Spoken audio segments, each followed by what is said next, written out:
terdo, tidak akan pernah ridho orang-orang Yahudi dan Nasrani hatta tattabi'a millatahum, sehingga kita mengikut apa-apa saja yang mereka perintahkan, sehingga kita mengikut apa-apa saja gaya dan program mereka. Sekarang gurunya tidak nampak, temannya tidak nampak, bukunya tidak nampak, tapi sekolah juga itu namanya sekolah online. Sedangkan sekolah yang tatapan saja belum tentu pintar, apalagi sekolah seperti ini. Bayangkan, dahulu siapa yang punya HP tidak boleh sekolah anak-anak kita.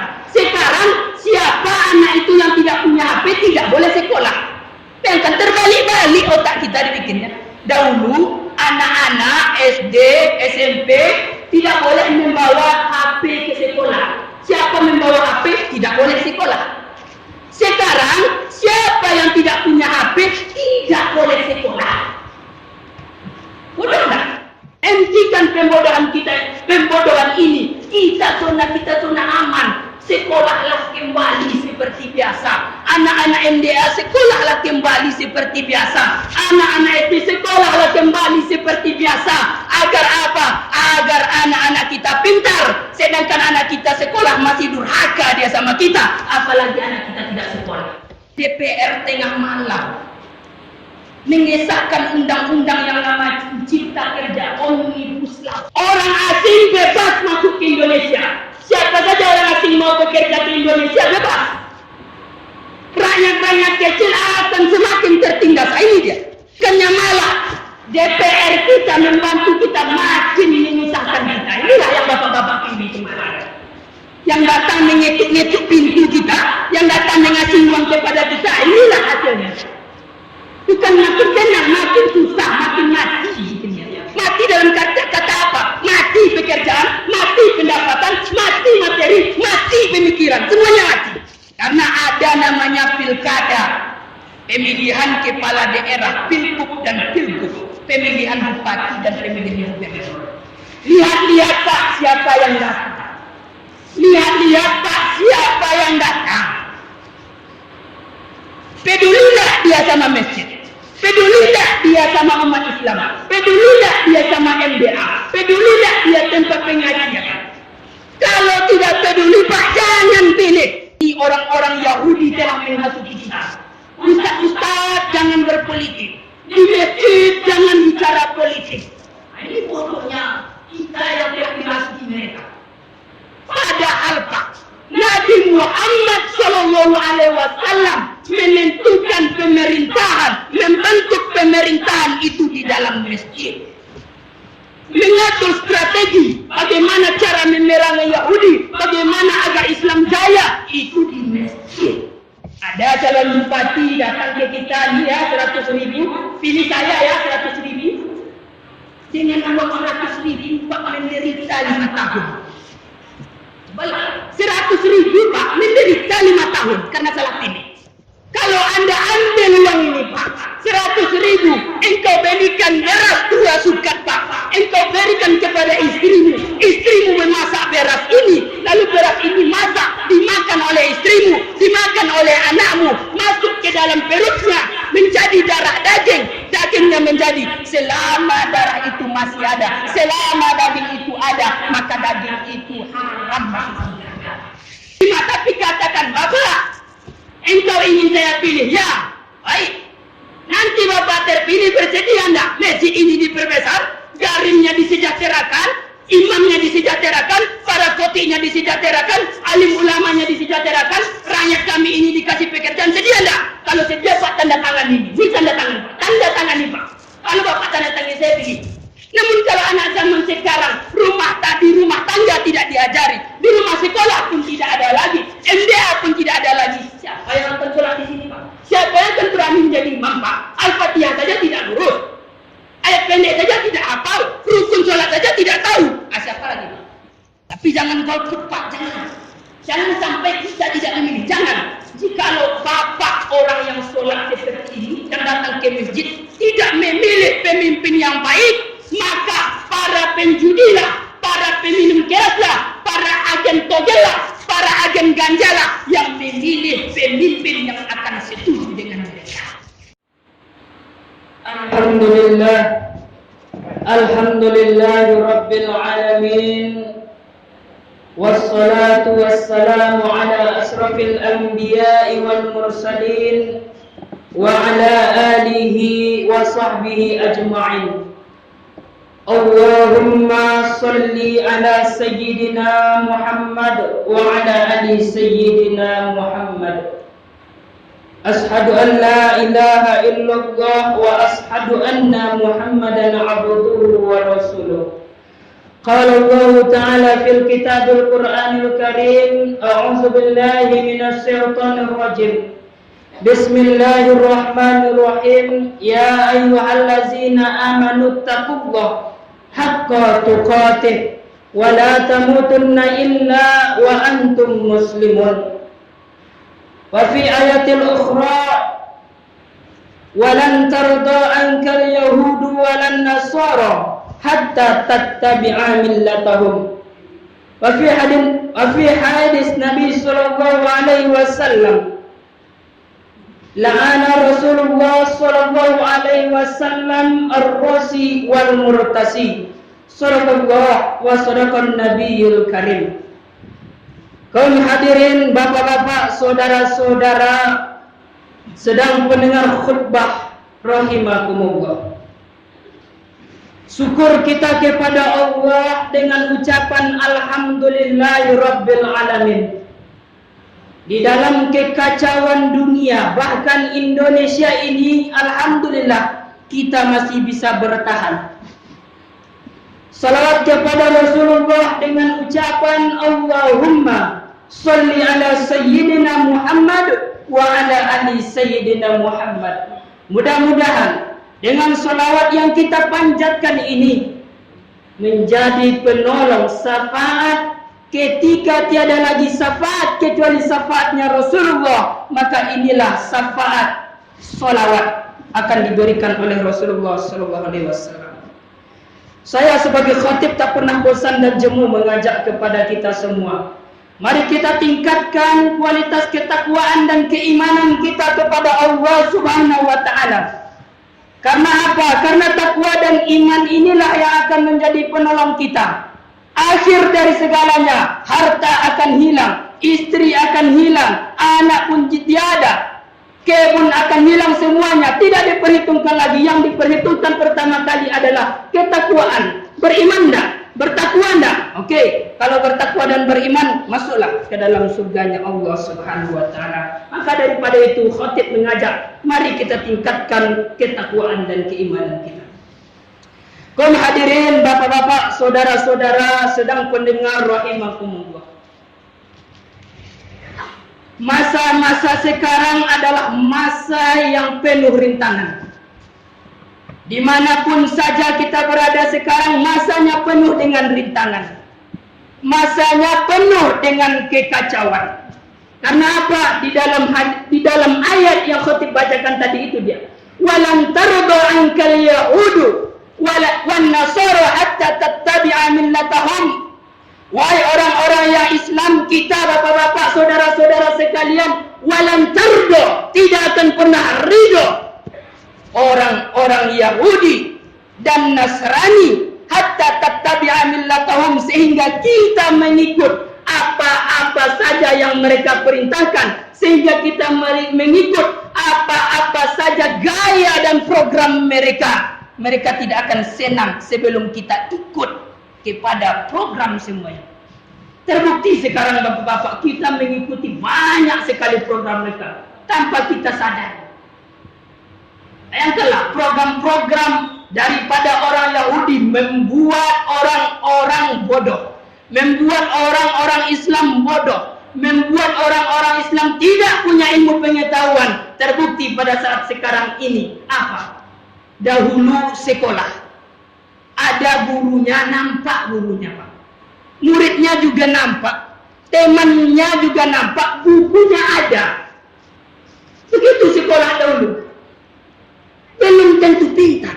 Sekarang gurunya tidak nampak, temannya tidak nampak, bukunya tidak nampak, tapi sekolah juga itu namanya sekolah online. Sedangkan sekolah yang tatapan saja belum tentu pintar, apalagi sekolah seperti ini, bayangkan. Tidak bermanfaat ilmu tersebut, Pak. Dahulu siapa yang punya HP tidak boleh sekolah anak-anak kita. Sekarang siapa anak itu yang tidak punya HP tidak boleh sekolah. Bayangkan, terbalik-balik otak kita dibikinnya. Dahulu anak-anak SD, SMP tidak boleh membawa HP ke sekolah. Siapa membawa HP tidak boleh sekolah. Sekarang siapa yang tidak punya HP tidak boleh sekolah. Bodoh enggak? Program hebat enggak? Apalagi alasan orang tua sekarang melarang anaknya tidak punya HP. Apalagi alasannya? Sekolah online wajib. Kalau kita lihat sekolah online-nya 5 menit, selebihnya main game, nonton YouTube, ini segala macam semuanya. Ini fakta, Bapak-bapak. Inilah tandanya orang-orang Yahudi telah membodohi kita. Orang Nasrani telah membodohi kita. Maka saya berharap kita di Pulau Panjang ini hentikan pembodohan ini. Kita zona aman. Sekolahlah kembali seperti biasa. Anak-anak MDA sekolahlah kembali seperti biasa. Anak-anak SD sekolahlah kembali seperti biasa. Agar apa? Agar anak-anak kita pintar. Sedangkan anak kita sekolah masih durhaka dia sama kita. Apalagi anak kita tidak sekolah. Ayatkan Allah. Sudah dibodoh-bodohi. Program mereka semuanya.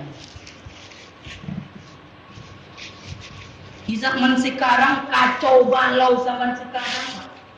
Alasan dengan corona, diam-diam DPR tengah malam mengesahkan undang-undang yang nama Cipta Kerja, Omnibus Law. Ini Pak, kalau ini telah disahkan nanti oleh Presiden, ini rakyat-rakyat kecil ini tidak akan bisa mengapa-ngapa. Orang asing bebas masuk ke Indonesia. Siapa saja orang asing mau bekerja ke Indonesia bebas. Rakyat-rakyat kecil akan semakin tertindas. Ini dia.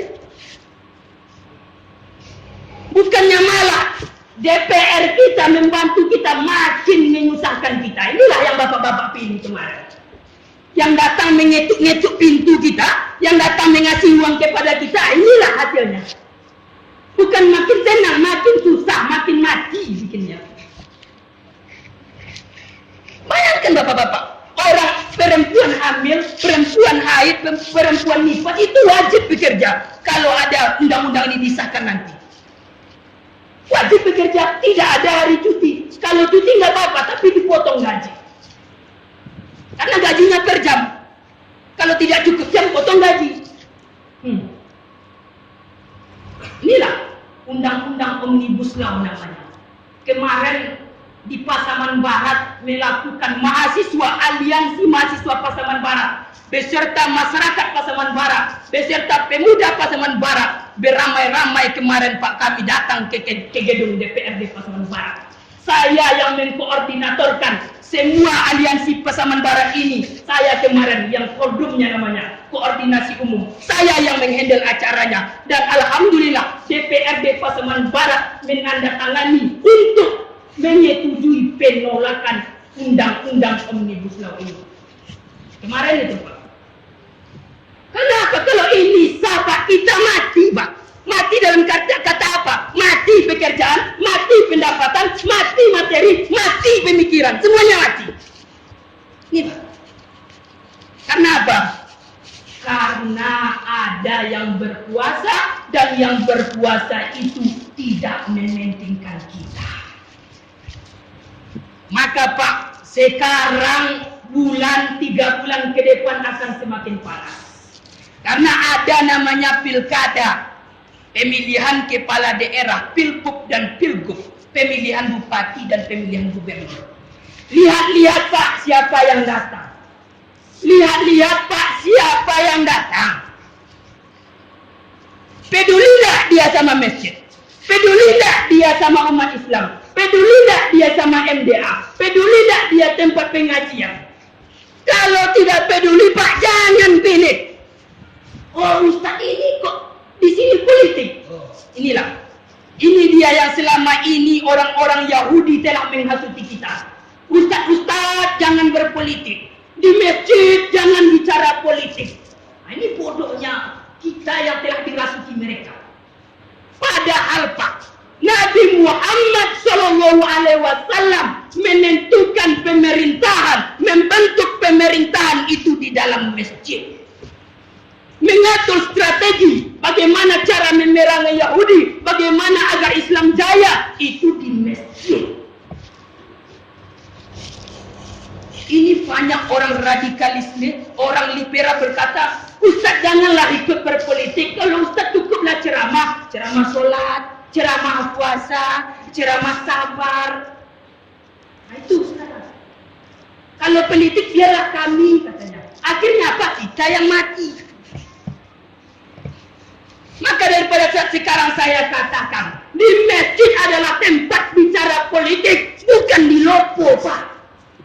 Datang kita ke masjid-masjid, duduk imam, duduk garim, duduk khotik kita, bini mama, alim ulama, jorong kita duduk di sini.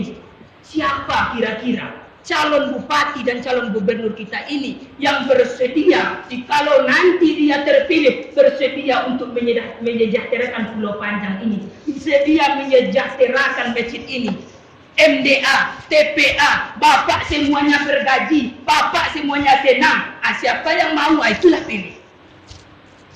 Tapi kalau dia tidak mau, nggak usah pilih.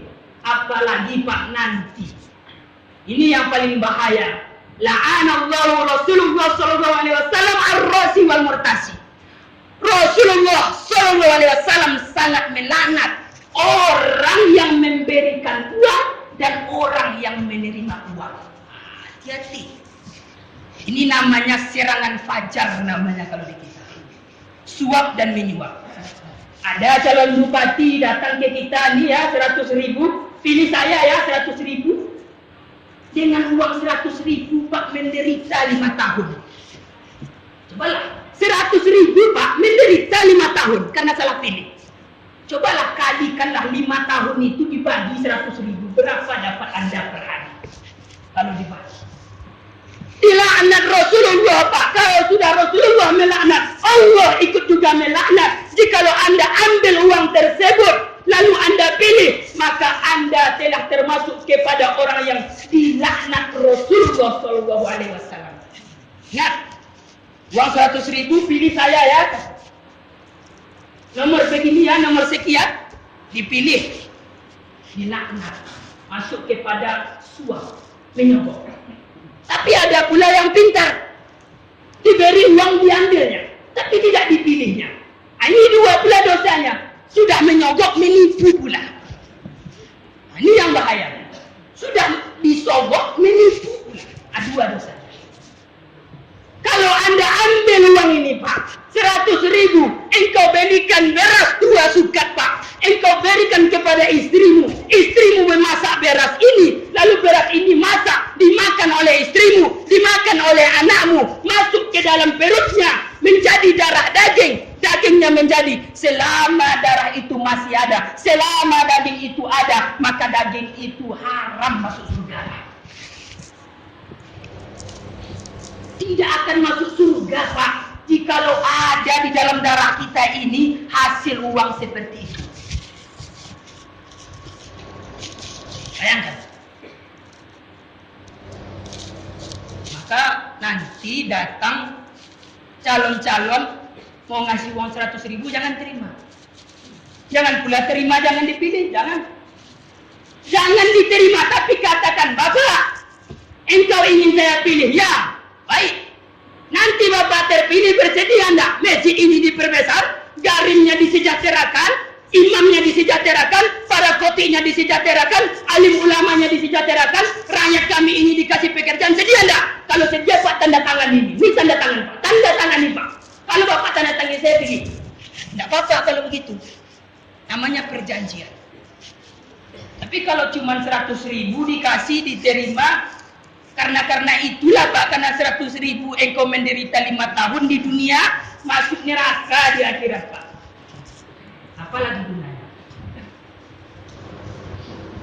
Kaum hadirin sedang pendengar rahimakumullah. Maka kembali kita. Rumah sekolah sudah tidak ada lagi. Rumah ibadah pasti sebagian tempat sudah dibatasi. Bahkan datang dari kepolisian, itu langsung saya dengar daripada pengurus masjid datang kepolisian, datang sebagian orang melarang. Ada orang di masjid ini disuruh keluar kembali. Tidak boleh ini, tidak boleh. Rumah sekolah sudah dilarang, rumah ibadah sudah dibatasi, rumah adat pun sudah tidak ada lagi. Maka satu-satunya lagi agar anak kita ini terkoordinasi, agar anak kita ini terdidik, cuma tinggal satu, yaitu rumah tangga. Rumah sekolah tak ada lagi, rumah masjid, rumah ibadah dibatasi, rumah adat pun tidak ada lagi, tinggal rumah tangga. Dan di rumah tangga pun jikalau ayahnya tidak pintar, bodoh juga, matilah anak. Tidak tahu kita lagi kemana kan generasi Pulau Panjang ini, Pak. Kita tidak mau kemana kan lagi gitu. Siapa yang menggantikan imam kita 20 tahun nanti? Tentu anak zaman sekarang. Namun kalau anak zaman sekarang rumah tangga tidak diajari, di rumah sekolah pun tidak ada lagi, MDA pun tidak ada lagi, siapa yang akan sholat di sini, Pak? Siapa yang akan berani menjadi imam, Pak? Al-Fatihah saja tidak lurus, ayat pendek saja tidak hafal, rukun sholat saja tidak tahu. Siapa lagi, Pak? Maka saya sebagai anak muda Pulau Panjang asli, maka mengatakan dan mengajak kepada seluruh umat Islam di sini, mari Pak, kita kokohkan kebersamaan kita dan kita hilangkan semua perbedaan dan pilihlah pemimpin yang betul-betul memperjuangkan kita. Tapi jangan golput, Pak, jangan. Jangan sampai kita tidak memilih, jangan. Jikalau bapak orang yang sholat seperti ini, yang datang ke masjid, tidak memilih pemimpin yang baik, maka para penjudilah, para peminum keraslah, para agen togellah, para agen ganjalah yang memilih pemimpin yang akan setuju dengan mereka. Maka daripada itu, orang ke masjid pilih orang yang baik. Jikalau tidak, orang yang tidak baiklah yang akan memilih pemimpin yang tidak baik. Fa'tabiru ya ulil absar la'allakum tuflihun.